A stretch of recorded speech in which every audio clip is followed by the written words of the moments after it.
ناظرین السلام علیکم ورحمۃ اللہ وبرکاتہ۔ آج ہم نے گفتگو کرنی ہے کہ انجینئر محمد علی مرزا صاحب نے اپنے کتابچے میں واقعہ کربلا کا حقیقی پس منظر یہ تاثر دینے کی کوشش کی ہے کہ معاذ اللہ امیر معاویہ رضی اللہ عنہ جو ہے وہ شراب پیتے تھے، اور انہوں نے اس حوالے سے مسند احمد کی ایک روایت بیان کی ہے، اس کو ہم دیکھتے ہیں۔ یہ دکھائیں، یہ مسند احمد کی انہوں نے جو ہے وہ روایت بیان کی ہے کہ حضرت عبداللہ کہتے ہیں کہ وہ اپنے والد بریدہ کے ساتھ حضرت امیر معاویہ کے پاس آئے، ٹھیک ہے۔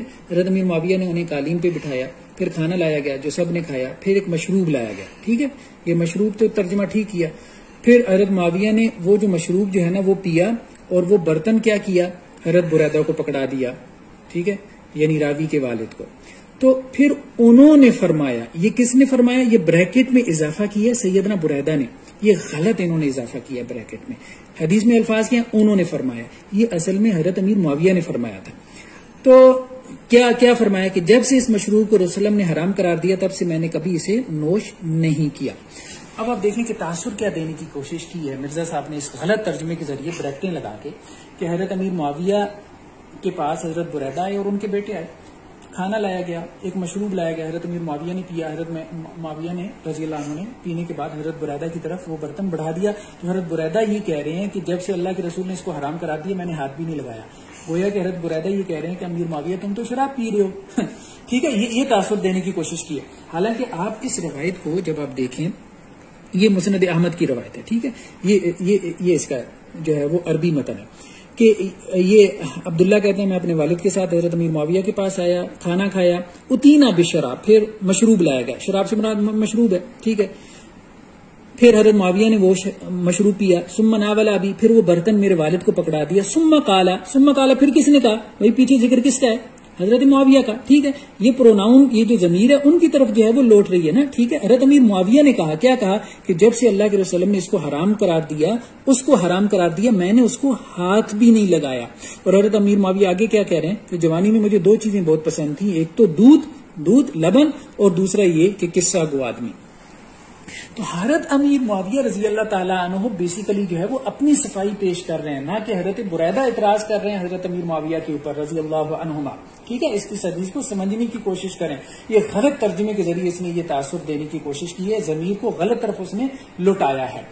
دیکھیں اصل میں معاملہ یہ تھا کہ حضرت امیر معاویہ کے جو مخالفین تھے وہ بھی یہ تہمت نہیں لگا سکے حضرت امیر معاویہ کے اوپر کہ وہ شراب پیتے تھے، کیونکہ حدیث کے الفاظ کیا ہیں کہ حرمہ رسول اللہ صلی اللہ علیہ وسلم، ٹھیک ہے، میں نے اس کو نہیں پیا جب سے اللہ کے رسول نے اس کو حرام قرار دیا۔ تو اللہ کے رسول نے تو شراب کو حرام قرار نہیں دیا، تو یہ شراب کیسے ہو سکتی ہے؟ ایک بات تو یہ ہوگی، شراب کو تو قرآن نے حرام قرار دیا، اللہ کے رسول نے جس کو حرام قرار دیا تھا وہ نبیذ کی ایک خاص قسم تھی، اس کے بارے میں ابھی ہم حدیث دکھاتے ہیں۔ دوسری بات یہ ہے کہ حضرت امیر معاویہ معاذ اللہ یہ اتنے اسٹوپڈ لوگ ہیں کہ گویا کہ خود بھی شراب پیتے تھے، لوگوں کو بھی پیش کرتے تھے، ان کو بتاتے تھے مجلس میں کہ بھائی دیکھو میں شراب پیتا ہوں، مطلب اتنی اسٹوپڈٹی ہے ان لوگوں کے اندر، ایسا تاثر دینے کی کوشش کرتے ہیں۔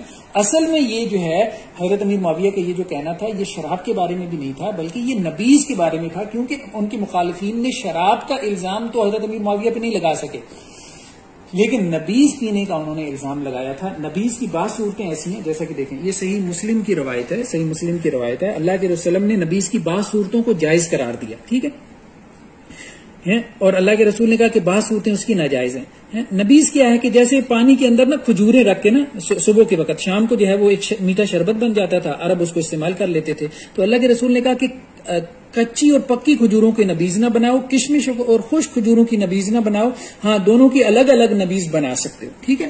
تو نبیذ کی خاص صورتوں سے اللہ کے رسول صلی اللہ علیہ وسلم نے منع فرمایا تھا، کیونکہ اس میں کوئی سکر کی کیفیت پیدا ہونے کا امکان ہو جاتا تھا، تو اس لیے اللہ کے رسول نے منع فرما دیا۔ لیکن یہ ہے کہ عام طور پہ نبیذ سے حدیثوں میں منع نہیں فرمایا گیا۔ حضرت امیر معاویہ پہ یہ الزام تھا کہ وہ نبیذ کی اس خاص قسم کو جو ہے وہ استعمال کرتے ہیں، تو حضرت امیر معاویہ نے کہا کہ اللہ کے رسول نے جب سے اس نبیذ کی خاص قسم سے منع فرمایا کہ جس میں کوئی سکر، کوئی مدوشی کی کیفیت آ جاتی ہے، تو میں نے اس دن سے اس کو استعمال نہیں کیا، بلکہ میں تو جوانی سے دودھ میری پسندیدہ مشروب ہے، دودھ وہ خود اسی حدیث کے اندر کہہ رہے ہیں، جوانی سے جو ہے وہ دودھ جو ہے وہ میرا پسندیدہ مشروب ہے۔ یہ دیکھیں اسی حدیث میں جو مرزا صاحب نے بیان کی ہے، یہ آگے دودھ کا تذکرہ آ رہا ہے، میرے لیے دودھ سے بڑھ کے کوئی چیز جو ہے وہ لذت آور نہیں تھی۔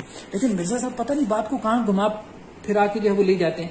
دوسری بات یہ کہ مرزا صاحب شاید یہاں سے ان کو غلطی لگی کہ اس میں الفاظ کے ہیں شراب کے ہیں، تو شراب سے مراد اردو میں تو شراب ہوتی ہے لیکن عربی میں اس سے مراد تو شراب نہیں نہ ہوتی. جیسے دیکھیں صحیح مسلم کی روایت ہے، صحیح مسلم کی روایت کیا ہے کہ حضرت انس رضی اللہ عنہ کہتے ہیں کہ میں نے اپنے اس پیالے کے ذریعے سے اللہ کے رسول صلی اللہ علیہ وسلم کو ہر قسم کی شراب پلائی. ہر قسم کی شراب کون سی شراب تھی؟ ٹھیک ہے، شہد، نبیذ، پانی اور دودھ. تو شراب سے مراد جو ہے وہ بیسیکلی کیا ہے؟ مشروب ہے. ٹھیک ہے، تو یہ انہوں نے بالکل جو ہے وہ اس کا غلط ترجمہ کیا اور ان کے جو فالوورز ہیں وہ تو کھلم کھلا جو ہے وہ معاذ اللہ حضرت امیر معاویہ رضی اللہ عنہ کو شرابی کہہ رہے ہوتے ہیں اور اس میں اتنے اگریسو ہو جاتے ہیں. تو یہ مرزا صاحب کو باقاعدہ اس کی اعلانیہ معافی مانگنی چاہیے. یہ لوگوں کے اوپر کبھی زنا کی تہمت لگا دیتے ہیں، کبھی شراب کی تہمت لگا دیتے ہیں. تو ایسے بندے سے جو ایسا بہتان تراش ہو آپ دین کیسے لے سکتے ہیں؟ وہ اخلاقی اعتبار سے بھی اس قابل نہیں ہے، علمی اعتبار سے بھی وہ بندہ اس قابل نہیں ہے.